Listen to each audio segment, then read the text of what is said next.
Okay, I'm recording. Alright. So, it's gonna be a long video.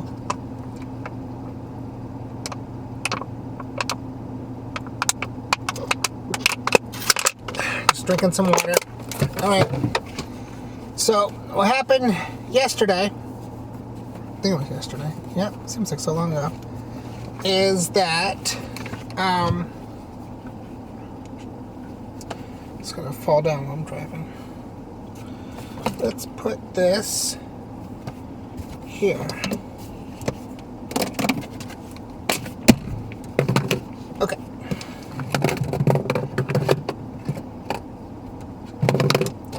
Put some more water, I'm thirsty.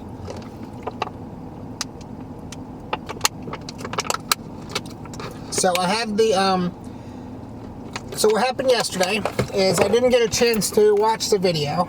So I don't know if, because my hypothesis was that some of the awkwardness of the video wasn't because of the lens distortion, though that might have been part of the problem from the 10mm lens, but rather because the camera was pointing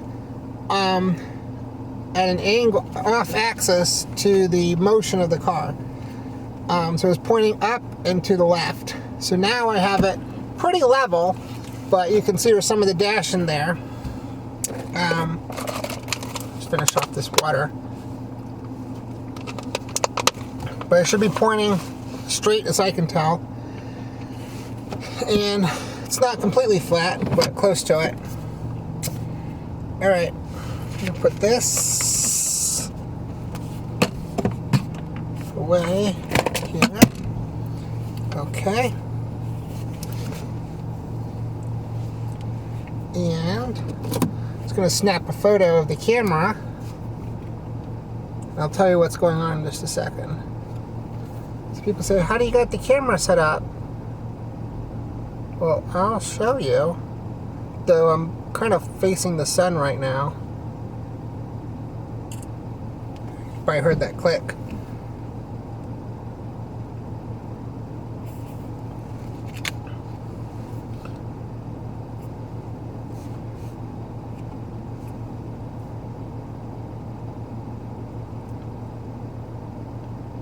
Way overexposed on auto. There you go. Okay. Alrighty. Let's get on the road. Okay. Oh, I gotta put in the GPS. Hold on one more minute. Alright. Address. We're going to. Oops. Nope. USA. Nope. Address.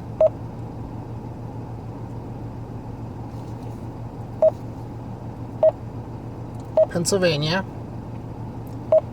Erie. I finally got the GPS thing out. I lost it. I found it. Okay, Erie. 301. Nope. Nope. Nope. It's not where I'm going. Back. 7820 Perry Highway. Go. Calculating. And I'll tell you what's going on as soon as I get on the road here.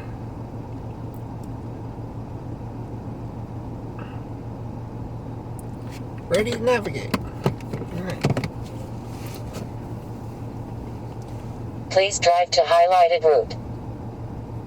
Okay. So what's going on is I gotta wait for these trucks to move. Oh, if you're wondering where I am, I'm at Lowe's in LaVale, Maryland, United States of America. And today is June 9th. As you probably know, it's the day before the solar eclipse. So that's where I'm going. That's why it's going to be a long video. Because it doesn't look too bad right now, but it's going to be raining pretty much everywhere in Maryland tomorrow morning. All the way from Garrett County to Worcester County, if I'm pronouncing that right.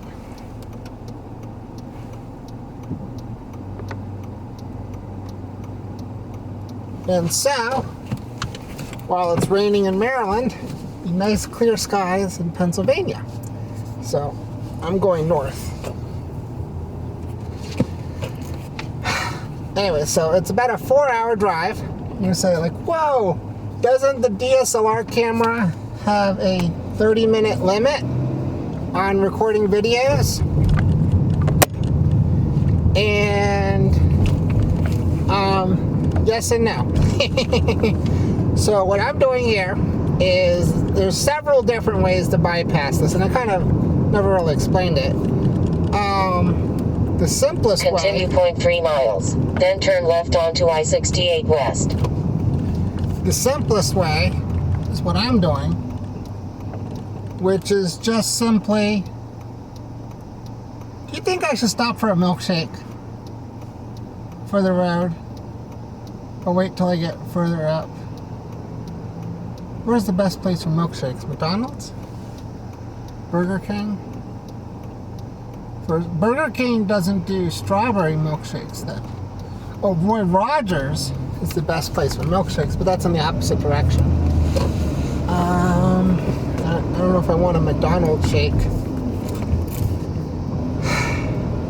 The milkshake does sound good. It's kind of thirsty. I'm just chugging the water. You know, I can make a pit stop. In 0.2 miles, turn left onto I-68 West. Since I'm here, is there a line? It's kind of running late.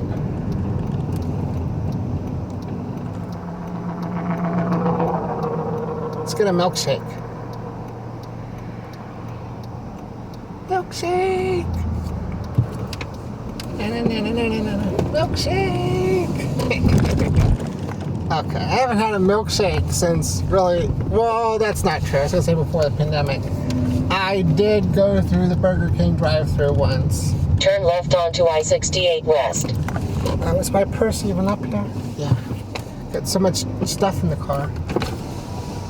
Please move forward to the next order point. Hello? Welcome to McDonald's. How can I help you? Yeah, can I get a small strawberry shake? Okay. That's it. Small strawberry shake is going to be $2.96. Step into the first window. Thank you. Alright, thanks.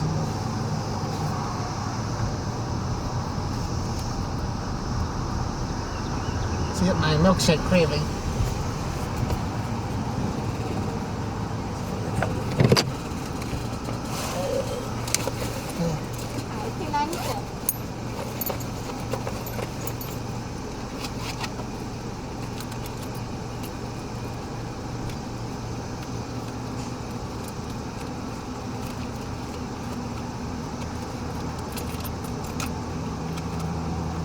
There we go.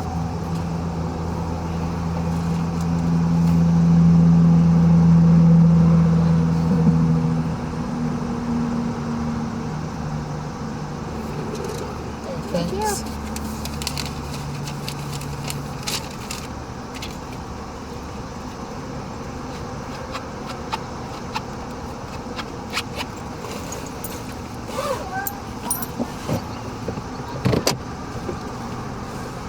I think go up to the next window. Alright.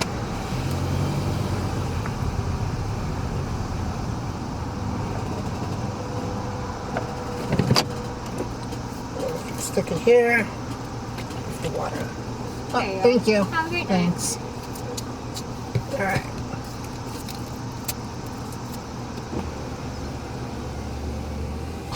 So that was quick. No cars in line. Let's put my straw in before getting the road.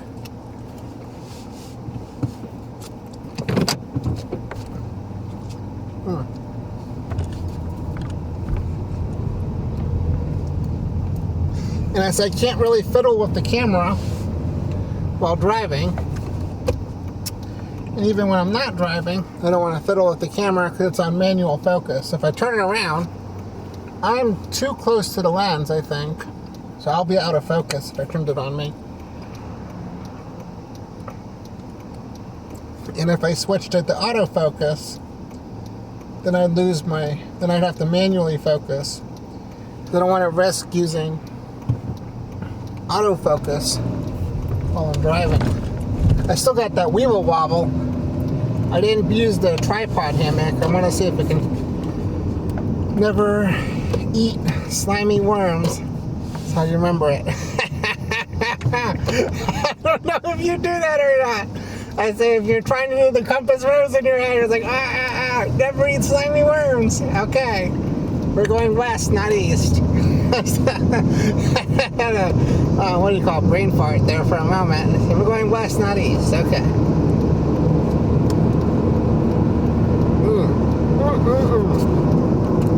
This is good. I'm really, really glad I stopped. Like $3 for a milkshake.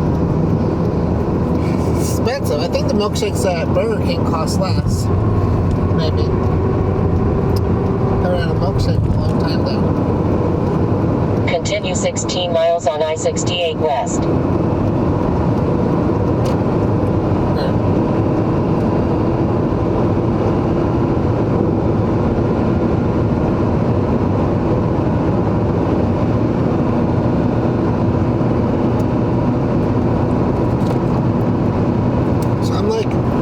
Behind schedule, but there's not any particular rush because I got a hotel, so I was lucky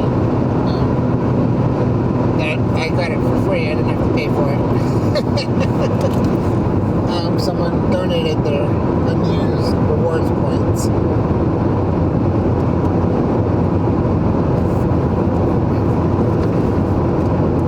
We were going west at sunset. But we're going to hit Morgantown before the sun sets, I think. So we won't actually be driving into the sunset. No, not the whole way. Yeah, so what I was saying is it's going to be raining in Maryland, sunny skies, Pennsylvania, and pretty much the best place in the entire country to watch the solar eclipse tomorrow. I posted on Twitter,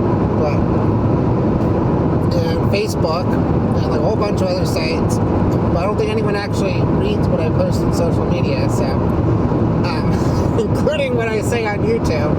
Yeah, I can say whatever I want, because, you know, like some people watch these videos, but I don't think, like I see the hit count, so. What was I saying? Yeah, so like pretty much the best place in the entire country to see the solar eclipse it's going to be Presque Isle State Park in Erie, Pennsylvania. So that's where I'm heading. Because basically, if you want an unobstructed view, that's pretty much, I mean, there's like, you can get scenic views in the mountains, but, you know, if you're in the mountains, there's still going to be mountains. You know, the only way to get a flat horizon is overlooking a large body of water, which is either the ocean or the Great Lakes. Now, I've never been to the Great Lakes. This is my first time. It should be interesting, though I've read a lot about them. Like, you know, they're basically like almost like inland seas. Like, they're technically lakes, but they're huge. And I don't think you can see, from what I've heard, you can't see the shore. You know, on the other side of the lake, it's so far away. So it's oceanic in the view in terms of you can't see the shoreline across the lake, if that's true. We'll find out when we get there. So I saw the pictures and I couldn't see the shore on the other side. So from the park across Lake Erie. So and if you're from near I saw this on Wikipedia. So say everything on you read on Wikipedia is true, but there's a lake monster living inside of Lake Erie, like an evil lake. I don't know if it's evil or not, but I'm not familiar with the legend. I just read about Wikipedia. So you have to get like a book or something. I don't know if it like eats like swimmers, like people who swim in the lake, they get eaten by the lake monster. You know, it's just as far as biologists are concerned, it's just folklore, tall tales. You know. Like the official stance from the biologists is that, wow, look at those windmills. Can you see the windmills up there on the ridge? They're turning. You know, is of course that, you know, monsters don't exist. Like people say, well, what if a shark, you know, could swim from the ocean into the Great Lakes? And well, technically, that's true. Like there are, what do you call them? There are sharks that can survive freshwater somewhat. They can't get past those locks and stuff, and the dams. You know, they can't actually get into the lakes, so from the ocean. Someone would have to like release a shark into the lake. That would be evil, like deliberately releasing sharks into the lake to eat swimmers. But I don't think they would survive very long. You know, it's not their natural environment. So I don't know. I'm not a shark specialist, so maybe someone actually put a shark. Let's go around this big truck.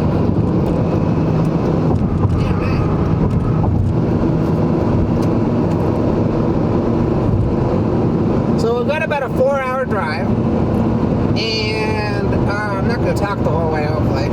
Put some music on at some point. But you were saying, how do I get a 4-hour video on a DSLR camera? You know, there's that 30-minute limit. And I was saying there's a few different tricks. The easiest one is what I'm doing, is I have an intervalometer plugged in. And I have it set to on intervals of, I think it's 30 minutes and 1 second. And so the time limit for the DSLR camera is 29 minutes and 59 seconds. So basically what happens, after 29 minutes and 59 seconds, the video stops recording. And then after 30 minutes and 1 second, which is 2 seconds later, the intervalometer triggers a new video. So basically, I can keep recording video as long as I want. The catch is there's a 2-second gap every 29 minutes and 59 seconds, which isn't too bad. That's not bad at all, considering that otherwise the video would just shut off and that's it. There's no more video. So a 2-second gap is tolerable. And I might even be able to do a 1 second gap, but I didn't feel like testing that. I figured 2 seconds is good enough. My ears closed, so going up the mountain, you gotta keep swallowing. That's another good reason I got the milkshake, so I can, you know, have something to drink. Or otherwise, you gotta like chew gum or something like that. If you're going up and down the mountain, your ears are closed. So basically, I'm heading to Erie from Cumberland, Maryland to Erie, Pennsylvania, and I was told that it might cost $60 round trip, $30 each way to take the turnpike, which is ridiculous. And it's only an extra 17 minutes if I don't take the turnpike. So it's wow. You know, I have a choice between getting there 17 minutes later, or I could get there 17 minutes sooner, but end up paying an extra $60 in tolls. No. 17 minutes. I can be 17 minutes later and not pay $60 in tolls. That's ridiculous. And the reason it's only a 17-minute difference is to take the turnpike, you'd have to basically get off the interstate, take the back roads to Somerset, and then get on a different interstate. And because you have to take the back roads, it actually adds a lot of time. So that's why it's only a 17-minute difference. Whereas to go around the turnpike, all I have to do is just stay on the interstate, not get off it, and I can take the interstate the whole way. And for me, that's actually better. I'd rather spend an extra 17 minutes, even without the tolls. It's just easier to just stay on the interstate the whole time. Why should I have to get off the interstate and, take the back roads?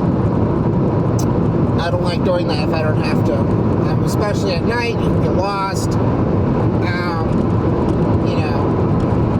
There's more animals on the back roads. There's the animals on the interstate, but most the smart ones. Depends on how smart they are. The smart ones know to avoid the interstate. And that's what do you call it? Survival of the fittest. The ones who survive are the ones who avoid the interstate. So, yeah.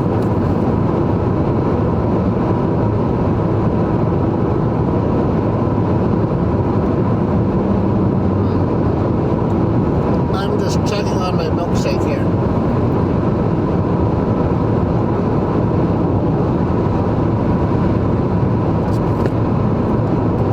So that's the easiest way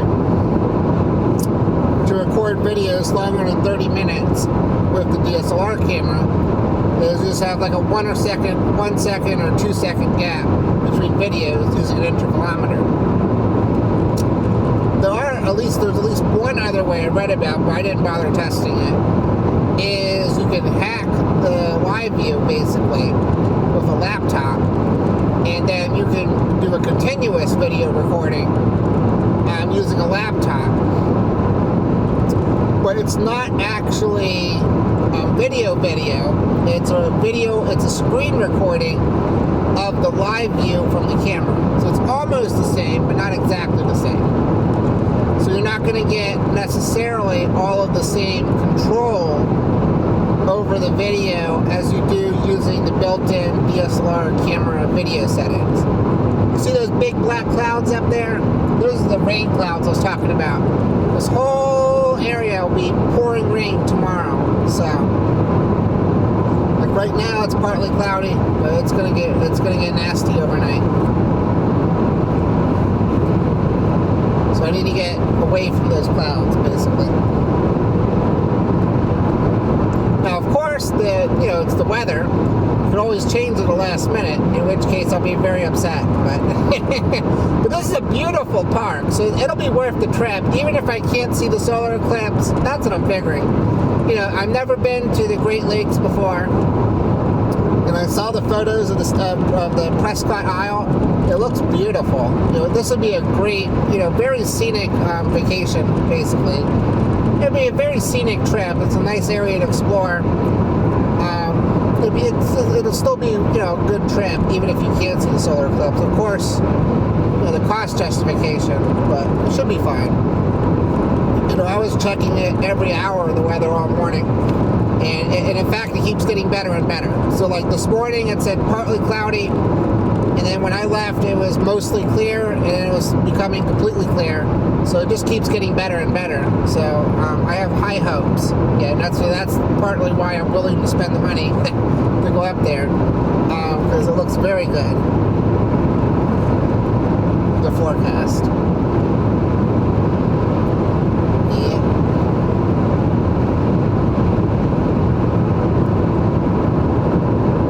So we're coming up on Grantsville. So yeah, if I was going to take the turnpike, I would take 219 north, which it's not this exit. I think it's exit 22, maybe. So I only got the V6. It kind of slows down when I'm going uphill.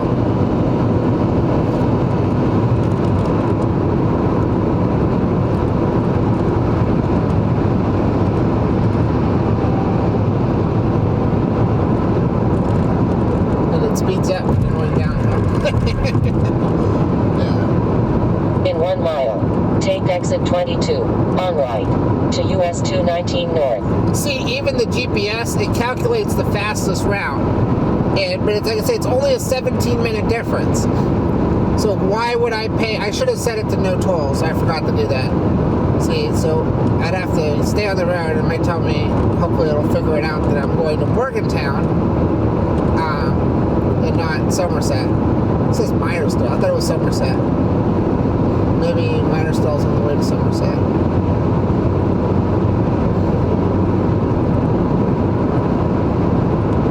Take exit 22, on right, to US 219 North, then turn right.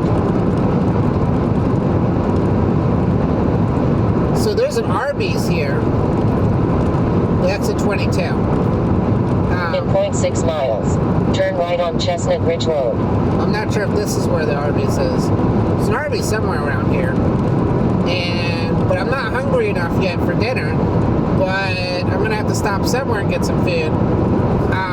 Because I still have to get up at 3 o'clock in the morning for the solar eclipse. And if I was traveling from Cumberland, turn right on Chestnut Ridge Road. I'd have to get up at 11 p.m., not 11 a.m., 11 p.m. So I would have enough time to drive to Erie. And my sleep schedule right now does not allow that. So that would be incredibly dangerous. Driving while sleep deprived is basically the same thing as driving while Drive intoxicated. 7.4 miles on I-68 West. I'm just ignoring that right now. I say driving while sleep deprived is basically the same thing as driving while intoxicated. It's incredibly dangerous, very unsafe. Most accidents, I wouldn't say, I don't know for a fact if it's most, but a very high percentage of accidents are caused by sleep deprivation. That's both car accidents and industrial accidents. Like I was reading an article where almost a lot of really major industrial accidents have been tied to sleep deprivation. I think the examples cited were Chernobyl and I think the Exxon Valdez oil spill, where I think we're both linked to sleep deprivation.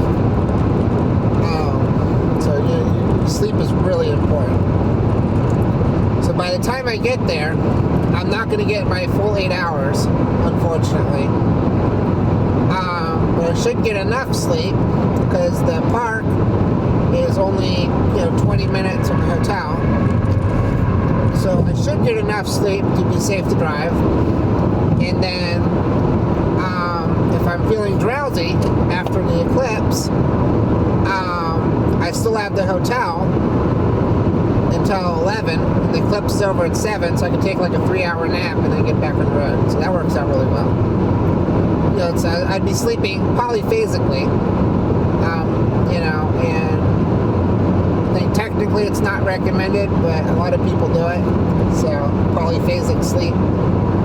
It's when instead of sleeping, your monophasic sleep is basically when you sleep 8 hours at a time. Polyphasic sleep might be where you sleep 4 hours, and you're awake for a bit, and you get another 4 hours, and you split it up.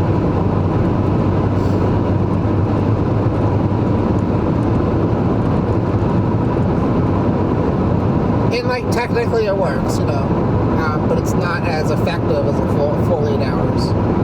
So, again, I'm not a doctor or anything, so I can't give. I don't know how much that is medically advisable. So,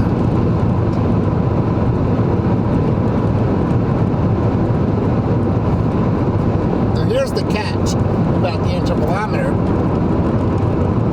The intervalometer runs on AAA batteries. So you actually can't record indefinitely. I'm using an intervalometer unless you're using like a laptop or something as the intervalometer. But if you're using like a regular battery powered intervalometer, there's still a recording limit in that the intervalometer will only continue working for as long as the batteries have power. And you say, well, gee, won't the DSLR camera batteries drain out? And guess what? It's not on batteries. I actually have it plugged directly into the car outlet. I'm using the Tether Tools power adapter